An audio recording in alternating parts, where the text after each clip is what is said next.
Assalamualaikum warahmatullahi wabarakatuh. Innal hamdalillah nahmaduhu wa nasta'inuhu wa nastaghfiruh wa na'udzu billahi min shururi anfusina wa min sayyiati a'malina. Man yahdihillahu fala mudilla lahu wa man yudlil fala hadiya lahu.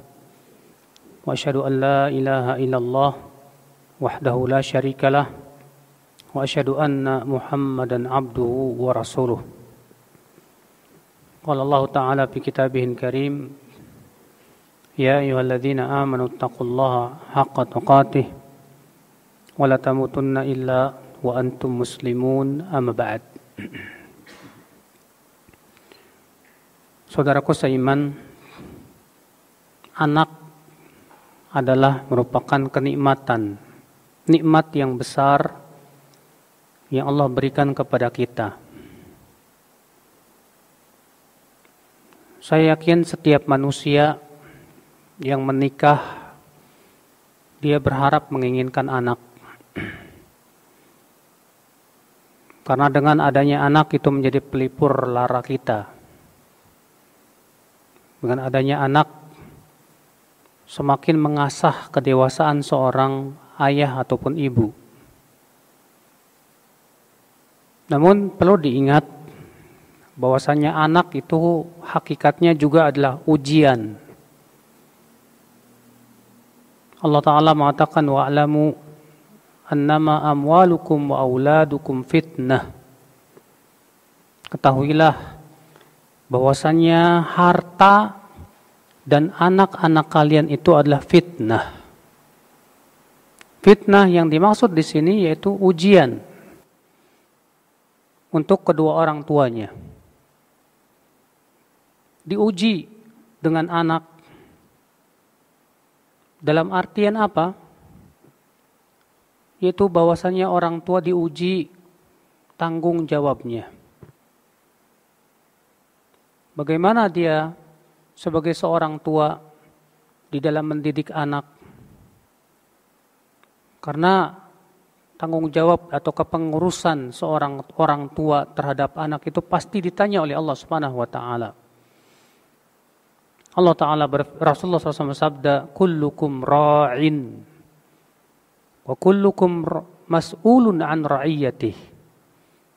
Setiap kalian itu ra'in, pengurus, dan setiap kalian akan ditanya oleh Allah tentang kepengurusannya itu. Ya. Seorang suami akan ditanya oleh Allah. Seorang istri juga akan ditanya oleh Allah Subhanahu wa taala. Fitnah, ujian juga, saudaraku sekalian, bagi kedua orang tua untuk menjalankan amanah yang Allah berikan kepada kita. Anak ini adalah amanah Allah, titipan dari Allah Subhanahu wa taala. Kalau misalnya ada orang yang menitip barang kepada kita, apa yang kita lakukan? Tentu kita harus menjaga barang tersebut baik-baik. Jangan sampai kita teledor. Anak adalah merupakan titipan yang Allah berikan kepada kita, maka titipan Allah Subhanahu wa taala ini akhi harus benar-benar kita pelihara dengan baik. Maka amanah kita diuji oleh Allah. Apakah kita benar-benar menjaga anak kita dalam artian dari sisi agamanya, menjaga anak kita dari sisi akhlaknya, muamalahnya, pendidikannya. Saudaraku seiman, azani Allah wa iyyakum. Demikian pula anak itu ujian bagi kedua orang tuanya untuk membesarkannya. Maka dari itulah Allah wajibkan seorang ayah untuk mencari nafkah dan menjadikan menafkahi anak dan istri itu, saudaraku, sebagai sebuah kewajiban. Bahkan sedekah kepada anak dan istri itu jauh lebih utama dibandingkan dengan sodakoh yang lainnya yang sifatnya sunnah. Karena sedekah kepada anak dan istri hukumnya wajib, saudaraku, nafkah kepada mereka itu. Saudaraku seiman, azani Allah wa iyyakum. Maka karena anak ini fitnah untuk kita, wallah. Berarti ya akhal Islam, kita harus berpikir bagaimana supaya anak kita ini tidak menjadi malapetaka untuk kita nanti di akhirat. Tidak menjadi malapetaka nanti di akhirat saat Allah Subhanahu wa taala mempertanyakan tentang anak-anak kita. Kita tidak ingin kita akhirnya dijerumuskan ke dalam api neraka karena kita menyia-nyiakan anak kita. Karena kita tidak mendidik mereka dengan pendidikan yang benar. Iya. Makanya semua yang diajarkan oleh orang tua kepada anaknya, baik itu kebaikan maupun keburukan, wallahi orang tuanya pun akan mendapatkan balasannya. Orang tua yang memberikan kepada anak pelajaran yang baik, lalu kemudian diamalkan si anak sampai besar, maka ya akhi, pahalanya akan terus mengalir kepada orang tuanya. Orang tua yang mengajarkan keburukan kepada anak, lalu si anak mengamalkan keburukan itu, wallahi ya akhi, orang tuanya pun terus akan mendapatkan dosanya. Rasulullah SAW bersabda, "Man sanna fil islami sunnatan hasanatan, falahu ajruha wa ajru man amila biha min ghairi an yunqasa min ujurihim syai'a. Wa man sanna fil islami sunnatan sayyi'atan, fa alaihi wizruha wa wizru man amila biha min ghairi an yunqasa min auzarihim syai'a." Kata Rasulullah SAW, siapa yang mencontohkan contoh yang baik, maka ia mendapatkan pahalanya dan pahala orang-orang yang mengikutinya tanpa dikurangi dari pahala mereka sedikit pun juga, Masya Allah. Dan sebaliknya kata Rasulullah, siapa yang mencontohkan sebuah perbuatan yang buruk, maka ia mendapatkan dosanya dan dosa orang-orang yang mengikutinya tanpa dikurangi dari dosa mereka sedikit pun juga. Saudaraku, berapa banyak anak-anak yang tumbuh di atas keburukan hasil didikan orang tuanya yang buruk. Iya. Ibunya yang tidak menutup aurat, sehingga menghasilkan anak-anaknya yang wanita yang tidak menutup aurat. Maka ibunya pun terus akan mendapatkan dosanya itu. Iya. Anak-anak laki-laki yang tidak dididik dengan pendidikan agama oleh orang tuanya. Banyak orang-orang tua, saudaraku, yang ingin anaknya sekolah di sekolah favorit, tapi tidak memperhatikan masalah din, masalah agama, masalah keimanannya. Akhirnya apa? Tumbuh anak-anak yang tidak kenal Allah, tidak kenal Rasulnya, tidak mengenal tentang hakikat kehidupan akhirat, tidak mengenal keimanan. Wallahi orang tuanya ya nanti kelak akan ditanya oleh Allah Subhanahu wa taala. Maka dari itulah saudaraku seiman, anak adalah merupakan ujian, fitnah buat kita. Maka kewajiban kita berpikirlah supaya kita menjadi orang-orang yang bisa melaksanakan amanah yang Allah berikan kepada kita berupa anak ini, saudaraku seiman. Kemudian akhi, terlebih di masa sekarang ini akhi, ini kita hidup di zaman yang sangat penuh fitnah akhi. Dahsyat fitnah yang kita lihat ini. Fitnah yang berupa apa? Media. televisi, terutama HP, handphone. Di handphone itu di sana ada banyak hal yang mengerikan buat anak-anak. Game yang melalaikan. Belum lagi di sana hal-hal yang si anak pastinya akan menirunya. Ada TikTok, ada lagi ya berbagai macam media sosial. Yang akibatnya fa'allahul musta'an. Kita lihat anak-anak mengerikan, akhi. Sangat mengerikan. Membuat hati kita menangis, ya akhi. Ketika anak-anak kecil, wanita-wanita sudah berani joget-jogetan ya di depan HP-nya, bahkan mempertontonkan auratnya di depan HP-nya hanya untuk mendapatkan followers. La ilaha illallah.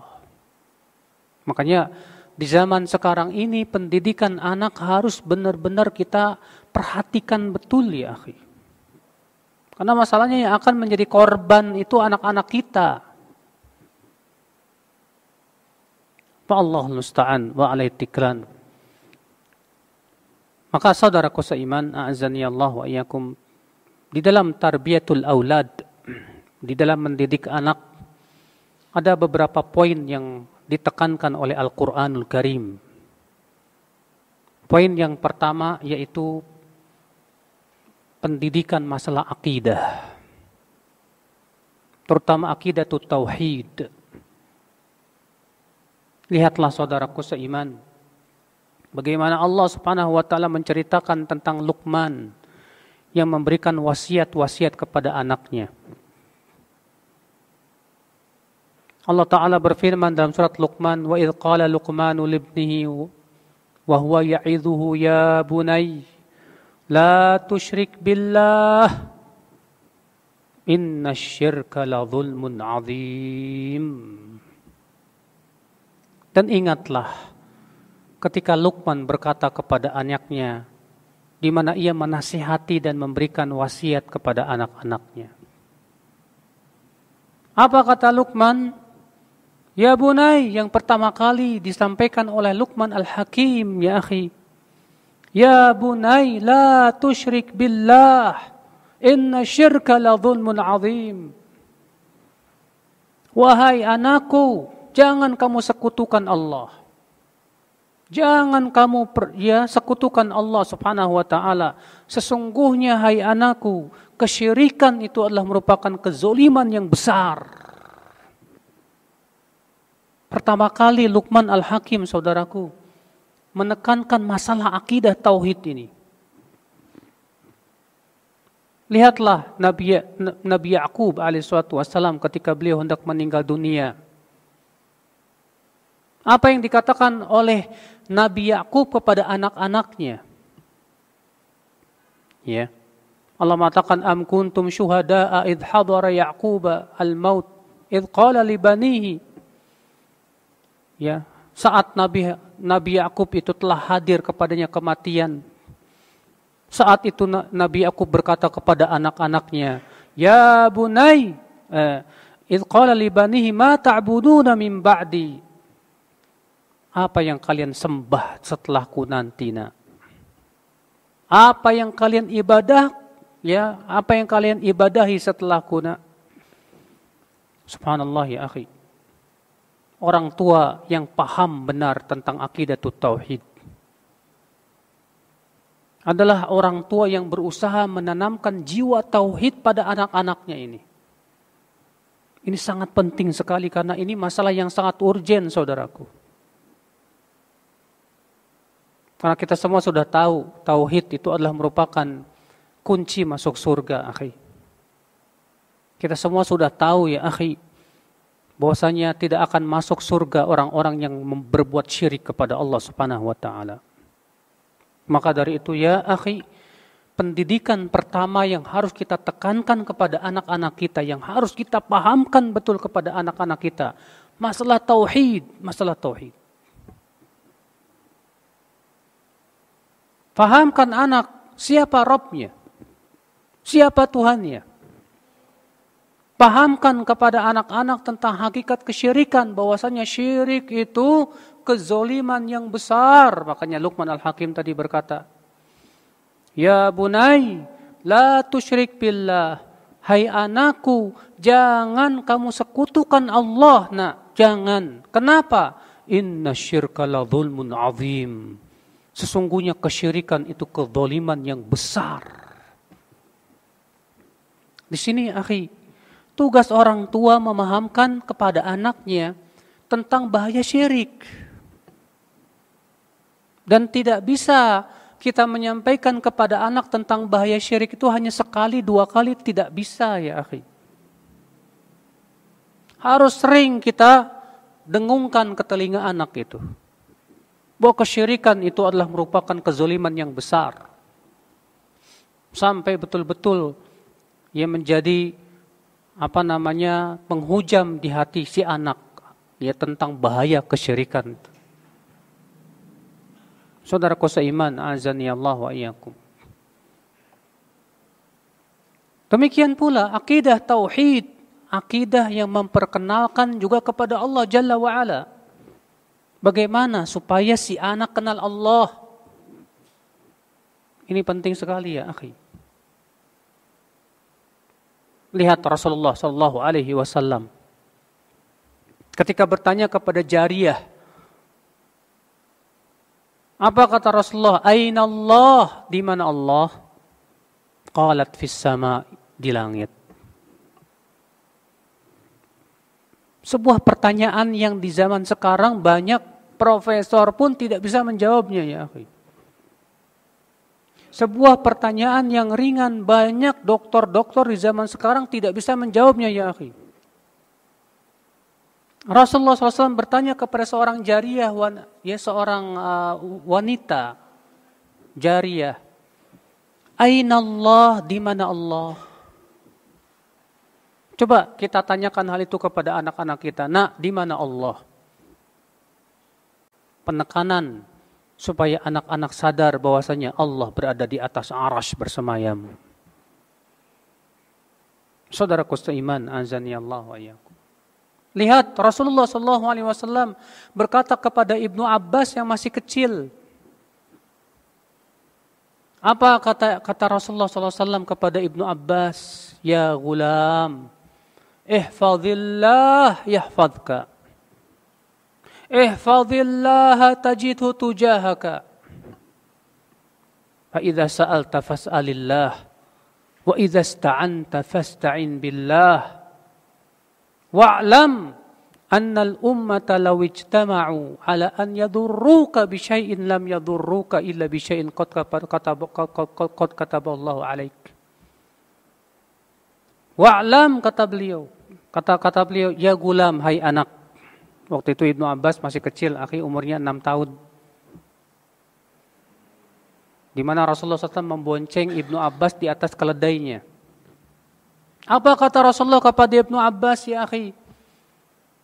Hai anak, jagalah Allah. Niscaya Allah akan menjaga kamu. Hai anak, jaga Allah. Niscaya kamu akan mendapati Allah di hadapanmu. Kalau kamu minta kepada Allah, nak. Kalau kamu minta pertolongan hanya kepada Allah, nak. Ketahuilah wahai anak, kalaulah seluruh manusia bersatu padu untuk memberikan manfaat kepadamu, mereka tidak akan bisa memberikan manfaat apa-apa kecuali dengan izin Allah. Dan kalaulah mereka semua bersatu padu untuk memberikan bahaya kepadamu, mereka tidak akan bisa membahayakanmu kecuali dengan apa yang telah Allah tuliskan kepadamu.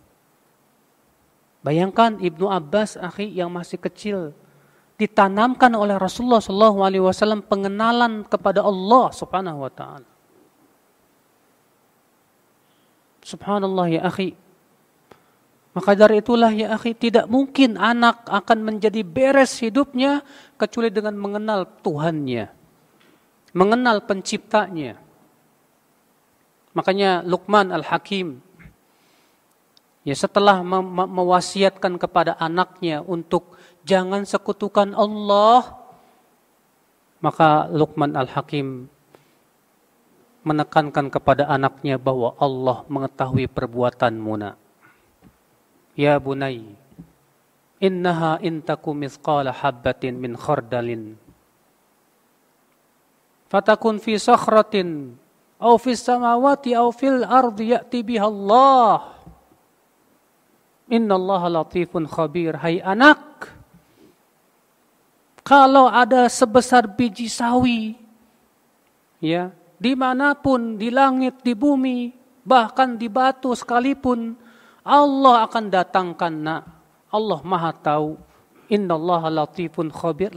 Lihat saudaraku sekalian, bagaimana Luqman memperkenalkan anaknya kepada Allah, tentang hak Allah pertama, dan tentang nama dan sifat Allah subhanahu wa ta'ala.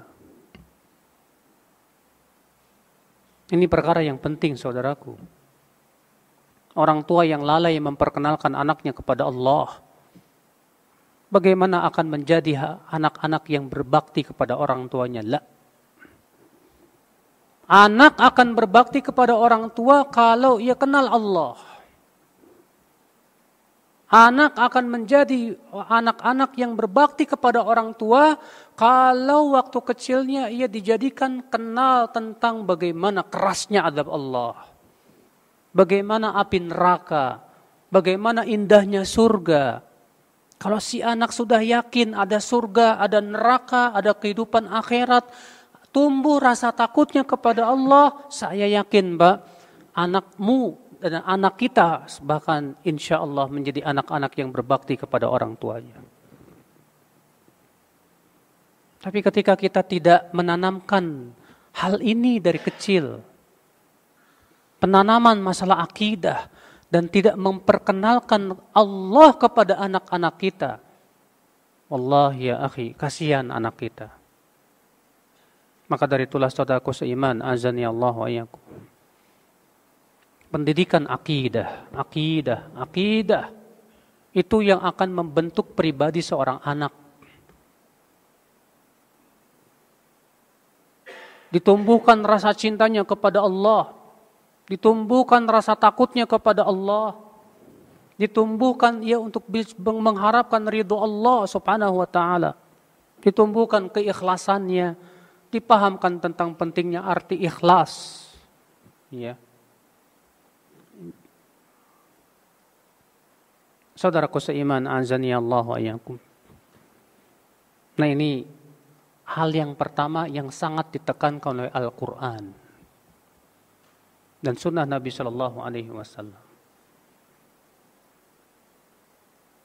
yaitu ya akhi, penting sekali kita menanamkan pendidikan masalah akidah.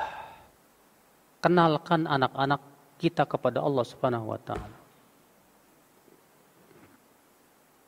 Kemudian yang kedua, kenalkan anak-anak kita kepada Rasulullah Sallallahu Alaihi Wasallam. Ya. Siapa Rasulullah yang menjadi kudwah kita? Karena anak-anak ini butuh idola, ya akhi. Anak-anak ini nanti suatu ketika akan mengidolakan seseorang. Pasti itu. Yang namanya manusia, anak-anak ketika sudah mulai tumbuh besar, sudah remaja, dia akan mencari idola.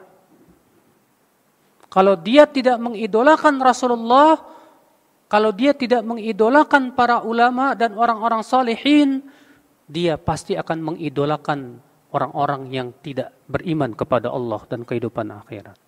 Dan kita lihat bagaimana anak-anak remaja ketika mengidolakan misalnya bintang sepak bola. Bagaimana anak-anak remaja mengidolakan ternyata orang-orang yang subhanallah natabene banyak berbuat maksiat kepada Allah Subhanahu wa taala. Hasilnya kasihan ya akhi. Gaya hidupnya mengerikan ya akhi.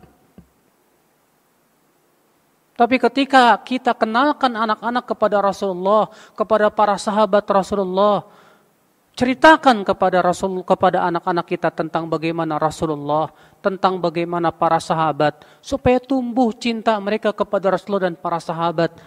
Jadikan mereka supaya si anak ini mencintai orang-orang salihin dan para ulama. Antum tahu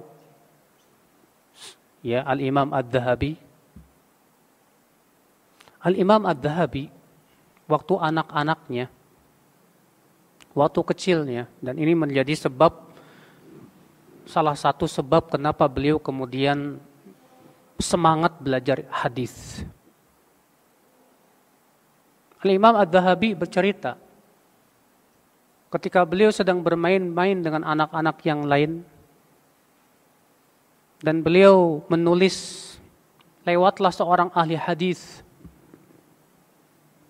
Lalu kemudian ahli hadis ini berkata kepada anak kecil yang ternyata beliau adalah menjadi ulama besar yang bernama Imam Adz-Dzahabi. Apa kata ulama besar ini? Wahai anak, betapa miripnya tulisanmu dengan tulisan para ahli hadis. Satu ucapan yang sangat membekas pada jiwa Imam Adz-Dzahabi. Hanya satu ucapan, satu kalimat, hai anak, betapa miripnya tulisanmu dengan tulisan para ahli hadis. Akhirnya membuat Imam Adz-Dzahabi semangat belajar hadis. Sehingga akhirnya beliau menjadi ulama besar, tersohor. Dan beliau menjadi ahli hadis yang ternama di zamannya. Yang sulit ya tandingan. Bahkan tidak ada tandingan di zamannya beliau itu.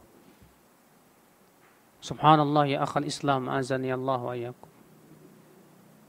Ya. Demikian ketika anak-anak itu dijadikan cinta kepada ahli hadis, dia akan senang belajar hadis. Ketika seorang anak kita jadikan dia cinta kepada ahli tafsir, insya Allah dia akan senang belajar tafsir. Tapi ketika antum kenalkan anak antum kepada penyanyi, saya yakin anak antum akan senang bernyanyi. Makanya ya akhi, kita harus kenalkan anak-anak kepada orang-orang salihin, terutama Rasulullah SAW. Sayyidun nas, sayyidu waladi Adam, sayyidnya anak-anak Adam.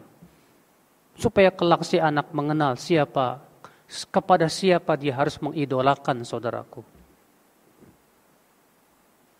Akhul iman, azani Allah wa iyyakum. Ini pendidikan, akhi, jangan diremehkan. Iya. Kemudian saudaraku seiman, tolong nanti kalau waktunya ini diingatkan ya.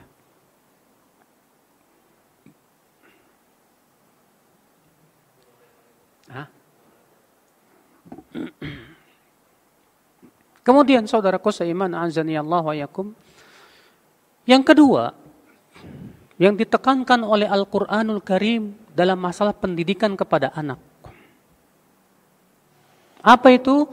Yaitu pendidikan masalah adab dan akhlak. Yang ketiga, iya. Yang ketiga, itu pendidikan tentang masalah adab dan akhlak. Coba antum baca nasihat-nasihat Luqman Al-Hakim kepada anak-anaknya.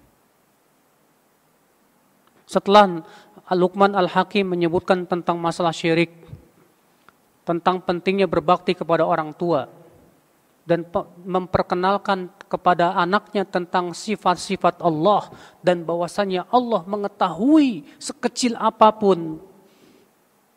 Setelah itu Luqman mengajarkan kepada mereka adab-adab yang luhur. Apa kata Luqman?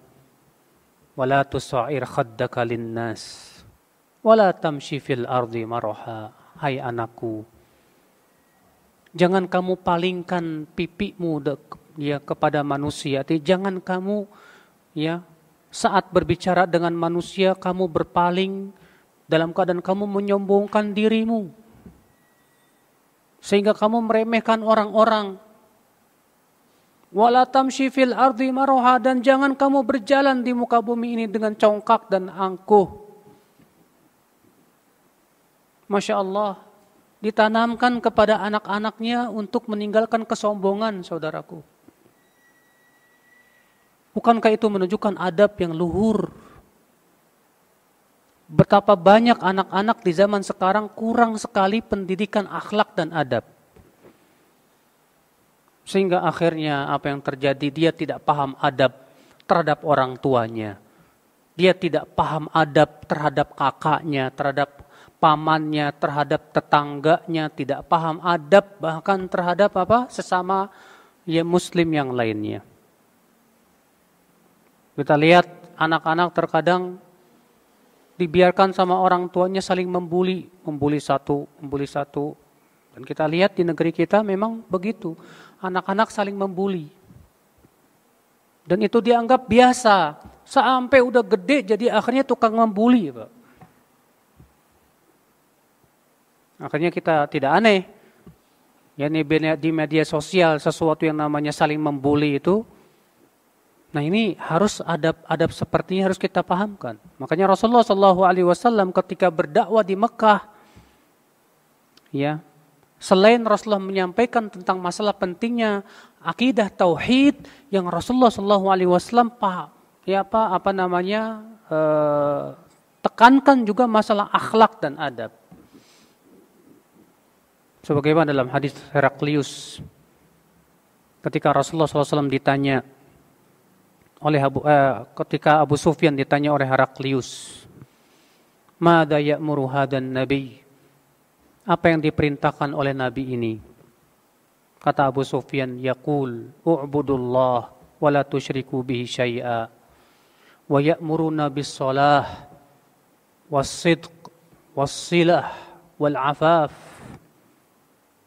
Nabi itu berkata, "Beribadahlah kalian kepada Allah saja. Jangan sekutukan Allah sedikit pun juga." Nabi itu memerintahkan kami untuk sholat, berkata jujur, menyambung silaturahim, dan memelihara kehormatan. Masya Allah. Akhlak, ya akhi, akhlak. Ini pun juga sangat ditekankan oleh Rasulullah SAW. Karena, ya akhi, akhlak yang baik itulah amalan yang berat di mata Allah. Rasulullah SAW sabda, "Laisa syai'un athqalu fil mizan indallahi yaumal qiyamah min husnil khuluq." Tidak ada sesuatu amalan yang paling berat dalam timbangan nanti pada hari kiamat dari akhlak yang baik. Masya Allah. Bahkan dalam hadis Rasulullah SAW sabda, "Innar rajul la yablughu manzilatas sha'im al-qa'im bihusni khuluqihi." Seseorang bisa sampai kepada derajat orang yang selalu puasa dan selalu sholat hanya dengan akhlaknya yang baik. Bayangkan, Pak. Iya. Dengan akhlak yang baik itulah dia sampai kepada derajat yang paling tinggi dari surga. Rasulullah bersabda, "Ana za'im ya bi'a'lal jannah liman hasuna khuluquhu." Aku menjamin dengan rumah di surga yang paling tinggi bagi mereka yang bagus akhlaknya. Kita ingin anak kita akhlaknya bagus. Maka ajarkan mereka sopan santun. Ajarkan mereka akhlak yang baik. Ya, ini penting saudaraku. Semoga yang saya sampaikan bermanfaat. Kita jeda dulu. Billahi taufik. Assalamualaikum warahmatullahi wabarakatuh.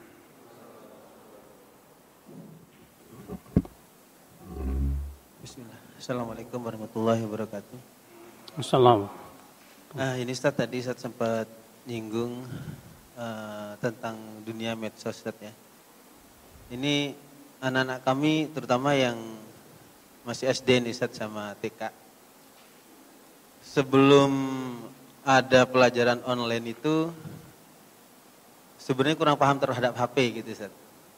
Nah, setelah maraknya pelajaran online ini, sekarang bisa dikatakan sudah mungkin terhadap HP, Ustaz. Jadi anak itu khawatir gitu loh.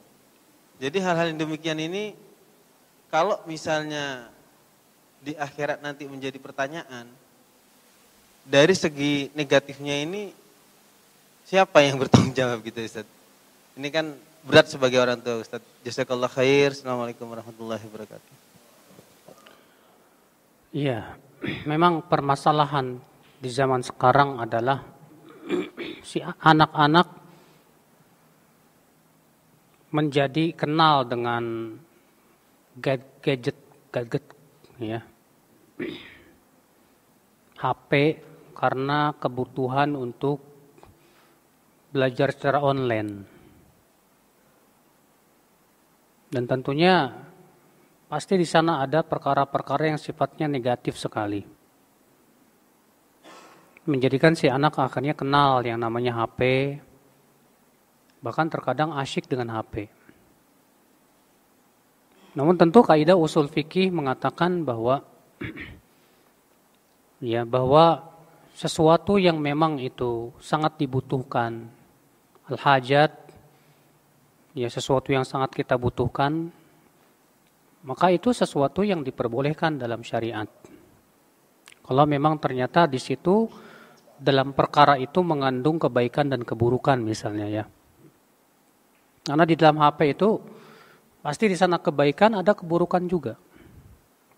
Nah, ketika kita butuh karena memang untuk belajar online anak-anak ya sudah. Maka perkara yang seperti ini diizinkan secara syariat. Namun tentunya orang tua yang berusaha untuk membatasi. Artinya dalam hal ini orang tua harus punya ketegasan. Yang kedua, orang tua harus punya peran untuk memahamkan tentang bahaya gadget.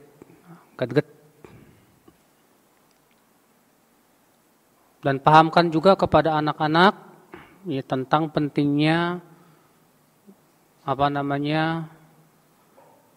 waktu. Ini memang sebuah tantangan yang luar biasa. Maka dari itu saudaraku seiman azani Allah wa yakum, orang tua yang bijak adalah orang tua yang menyusahkan anaknya untuk kebaikan dia setelah besarnya. Makanya Imam Ibnu Qayyim rahimahullah dalam kitab Madarijus Salikin atau Miftah dari Sa'adah ketika membahas tentang masalah rahmat kasih sayang. Kata beliau, di dalam Al-Quran rahmat dan kasih sayang itu disandingkan oleh Allah dengan ilmu. Allah berfirman, Rabbana wasi'ta kulla syai'i rahmatan wa ilma. Wahai Rabb kami, rahmat kasih sayangmu dan ilmumu meluasi segala sesuatu. Ini menunjukkan, kata beliau, bahwasanya rahmat ataupun kasih sayang itu harus diimbangi dengan ilmu. Karena rahmat kasih sayang yang tidak diimbangi dengan ilmu, akibatnya apa? Yang akan ada timbul mudarat. Antum sayang sama anak, tapi sayangnya antum tidak dengan ilmu. Caranya bagaimana? Memanjakan. Dibiarkan si anak itu lalai, akhirnya terbiasa dengan kelalaiannya, tidak mau belajar.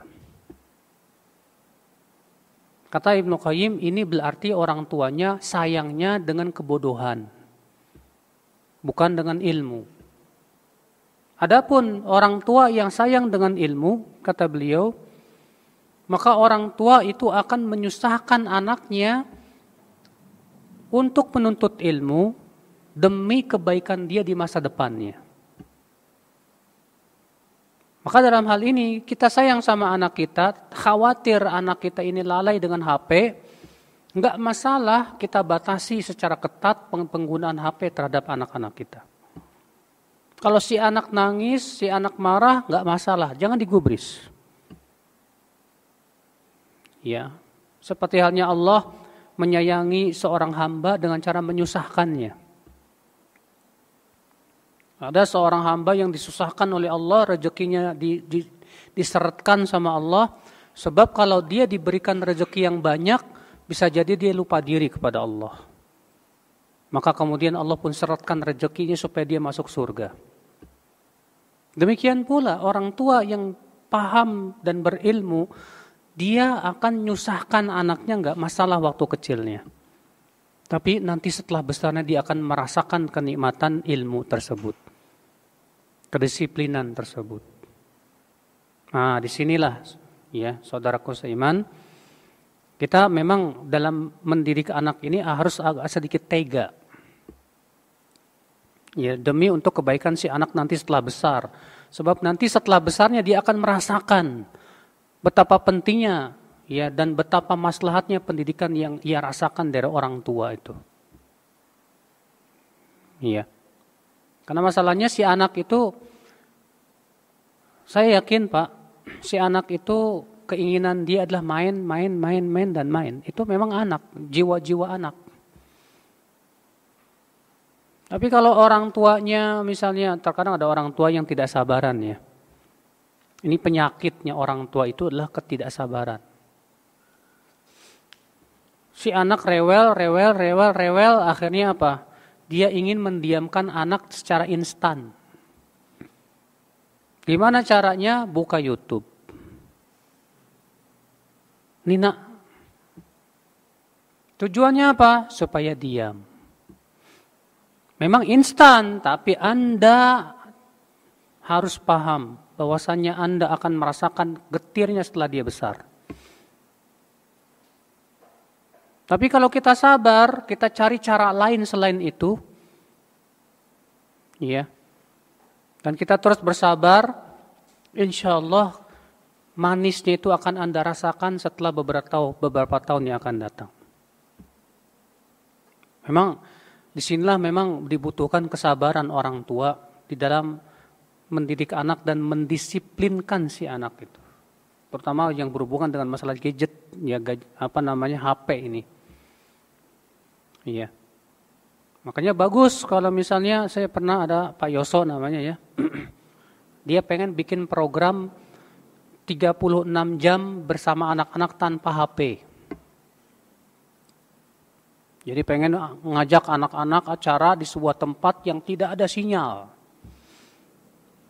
Mereka dibiasakan dengan acara-acara yang bagus, disiplin dan mendidik. Ya. Sebagai terapi banyak anak-anak akibat kelalaian orang tuanya yang terlalu memanjakan anak-anaknya dengan HP. Akhirnya apa? Kecanduan, Pak. Akhirnya apa? Hidupnya tanpa HP hampa. Nah, ini sangat mengerikan sekali. Makanya bersyukur kita ya yang dulu waktu masih kecil nggak kenal HP. Kita dulu yang masih kecil kenalnya kedebong ya. Apa namanya? Permainan-permainan yang sifatnya tradisional. Ya. Main dampu, main di air, ke sawah dan yang lainnya, nggak kenal HP. Nah, sekarang ini anak-anak yang kenal HP ini musibah banget. Akhirnya masalahnya apa? Di HP itu pencucian otaknya luar biasa, Pak. Terkadang orang tua cuma film kartun. Antum tahu film kartun itu dahsyat banget itu. Pencucian anak terhadap otaknya itu dalam film kartun itu luar biasa itu. Iya.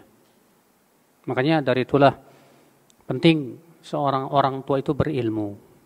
Anda boleh sayang sama anak, boleh, bagus, memang sayang tuh harus, memang betul. Ya Rasulullah bersabda, "Man la yarham la yurham." Siapa yang tidak sayang kepada anaknya, kelak nanti setelah besar si anak tidak akan sayang kepada orang tuanya. Tapi ingat, orang tua juga sayangnya harus diimbangi dengan apa tadi? Ilmu. Iya. Nah ini yang penting sekali untuk kita lakukan, wallahu a'lam. Silakan. Mungkin ibu-ibu ada yang mau bertanya. Ibu-ibu yang ingin bertanya silakan. Assalamualaikum Ustaz. Ini ada titipan pertanyaan Ustadz. Iya, Afwan silakan. Ustadz, anak saya sekarang sudah kuliah. Dulu yang mengenalkan musik waktu kecil adalah anak saya, anak sendiri. Dan sekarang anak kesulitan untuk mengajaknya hijrah. Setelah sekarang anak hijrah dan taubat, apa anak masih berdosa dan apa yang harus anak lakukan selain berdoa dan menasehatinya Ustadz? Syukron Ustadz, jazakallah khairan. Jadi anaknya itu dulu kenal musik karena diajarin sama orang tuanya. Nah sekarang orang tuanya sudah hijrah Ustadz. Nah bagaimana cara bertaubatnya, bagaimana cara mengatasinya Ustadz? Iya. Ini permasalahan yang banyak terjadi. Yaitu orang tuanya telat hijrahnya. Hijrahnya setelah anaknya sudah besar, di mana anaknya sudah dididik oleh dia dengan pendidikan yang tidak islami. Ya.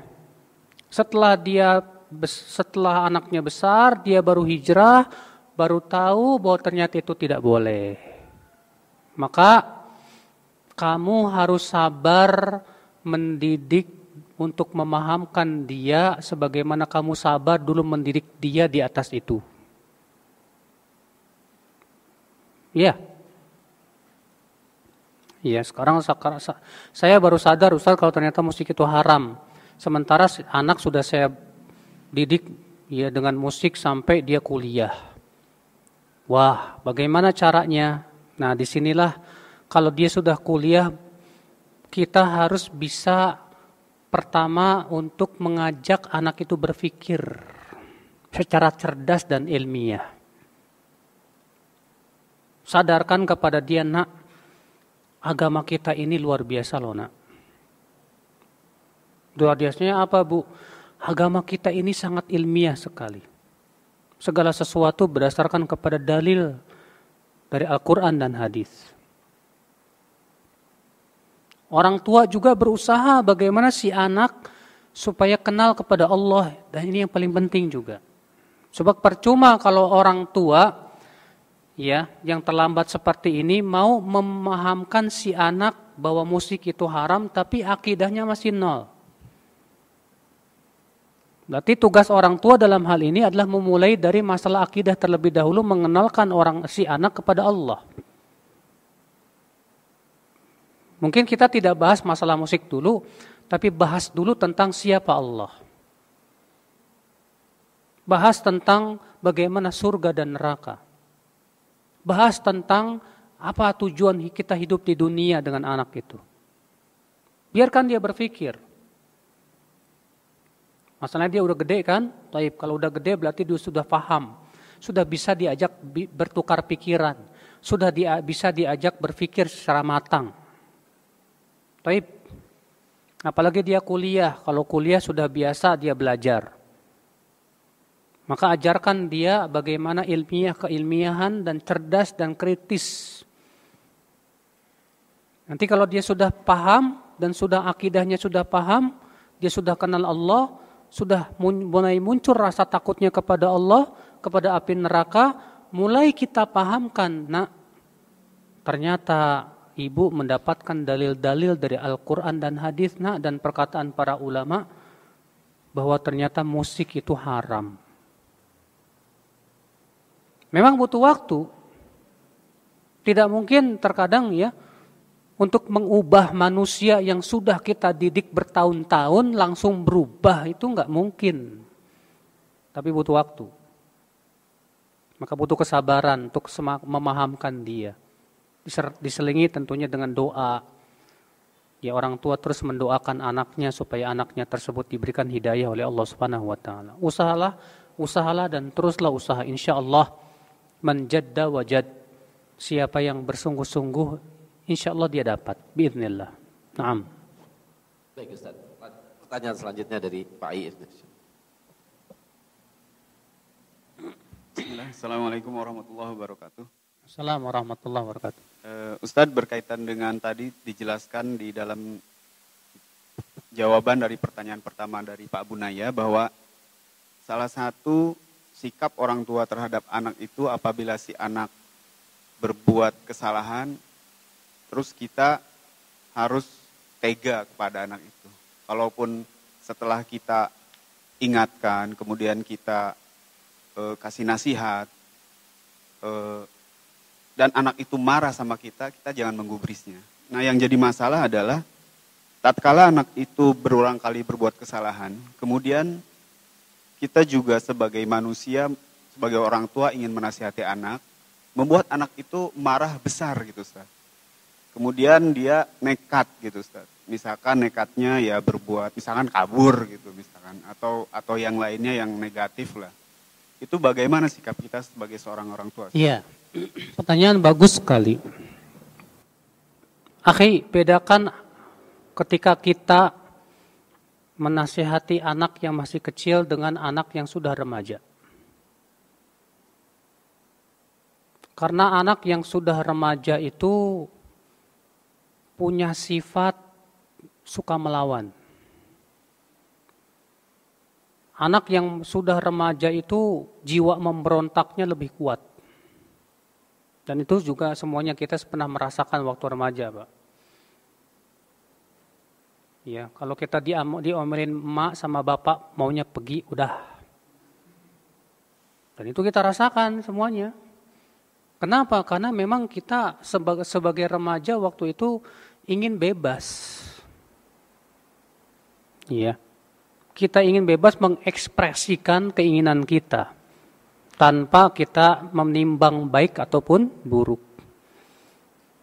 Nah, disinilah orang tua menghadapi anaknya yang sudah menginjak remaja dan sudah punya sifat agak sulit diatur untuk mengadakan pendekatan.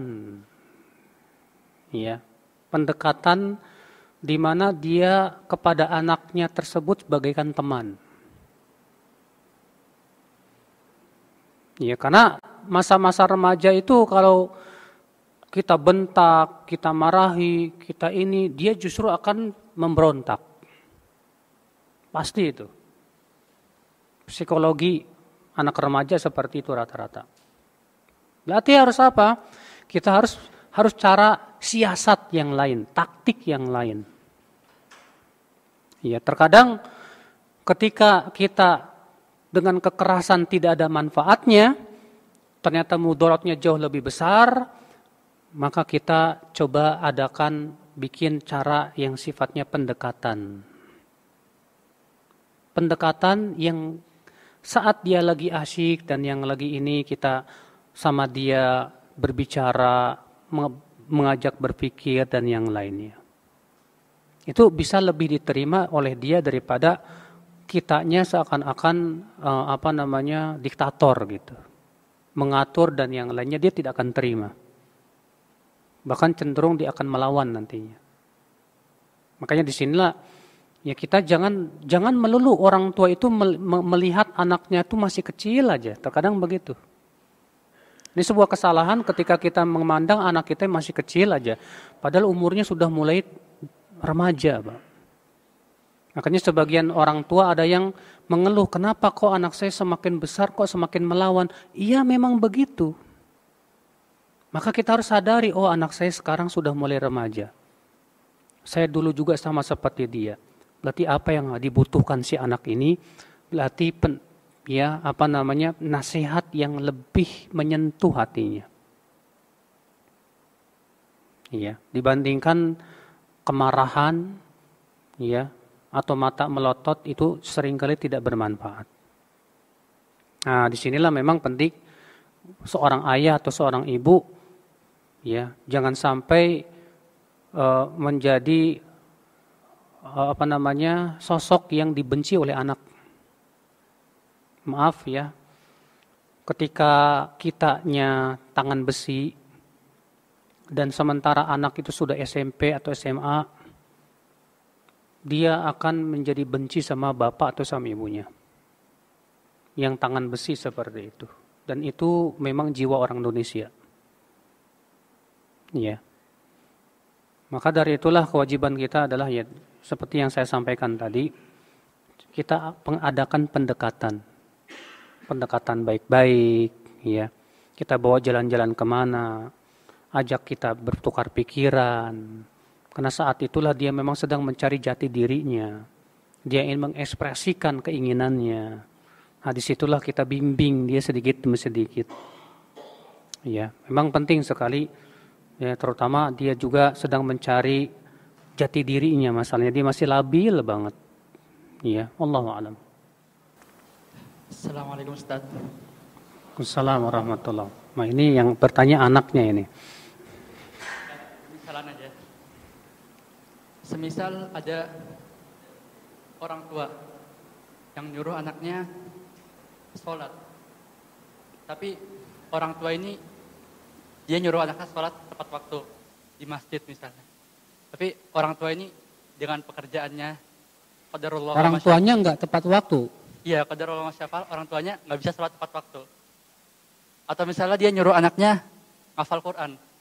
Tapi qadarullah orang tuanya sendiri bahkan belum bisa baca satu halaman pun sehari. Kalau misalnya kayak gini, kalau ada orang tua dengan keadaan seperti ini, dan Allah Subhanahu wa taala berfirman, "Ya ayyuhalladzina amanu lima taquluna ma la taf'alun? Kabura maqatan 'indallahi an taqulu ma la taf'alun." Kira-kira apa yang sebaiknya dilakukan oleh orang tua ini? Ya. Orang tua banyak ingin anaknya jadi anak soleh. Karena dia merasa dirinya tidak soleh. Saya ini sudah banyak berbuat maksiat. Udahlah biar anak saya aja yang soleh. Dan itu banyak diucapkan oleh orang-orang yang memang orang tua yang masa lalunya kelam.